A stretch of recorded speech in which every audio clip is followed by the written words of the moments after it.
গুরুজি, শ্রাবণ মাসে সবুজ চুড়ি পরেই কি শিবের ব্রত করতে হবে? শ্রাবণে সবুজ কাচের চুড়ি পরার কথা কোনো শাস্ত্রে লেখা নেই।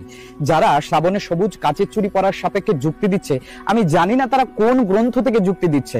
শিব পুরাণ আদি শিবের উপাসনার যে গ্রন্থগুলি রয়েছে সেখানে কোথাও সবুজ কাচের চুড়ির কথা বলা নেই। যারা আজকে সোশ্যাল মিডিয়ায় সবুজ কাচের চুড়ি পরা নিয়ে ভিডিও করছে, আমি জানি না তারা কোন গ্রন্থে কোন শাস্ত্রে পড়েছে।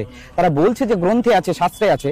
তাদের কাছে আমার একটা অনুরোধ, একটা গ্রন্থ একটা শাস্ত্রের নাম বলুক এবং সেই শাস্ত্রের একটা শ্লোক উদ্ধৃতি করে আমাকে একটু শোনাক যে কোন শাস্ত্রে সবুজ কাচের চুড়ির কথা বলা আছে। সোশ্যাল মিডিয়াতে যারা ভিডিও বানাচ্ছে তারা কাচের চুড়ি পরার সপক্ষে যুক্তি দিচ্ছে যে মাতা পার্বতী সবুজ চুড়ি পরে দেবাদিদেব মহাদেবের সাধনা করেছিলেন, কিন্তু কাচ তো তখন ছিলই না। সবুজ কাচের চুড়ির কথা ভালো করে শুনবেন। কাচের চুড়ি, কাচের আবিষ্কার আজ থেকে 4500 বছর আগে মেসোপটেমিয়া মিশরীয় সভ্যতায়। ভগবান কৃষ্ণ এসেছিলেন আজ থেকে 5000 বছর পূর্বে। তার আগে এসেছিলেন রামচন্দ্র এবং তারও আগে পার্বতী অর্থাৎ সতী, তিনি দেবাদিদেব মহাদেবের জন্য ব্রত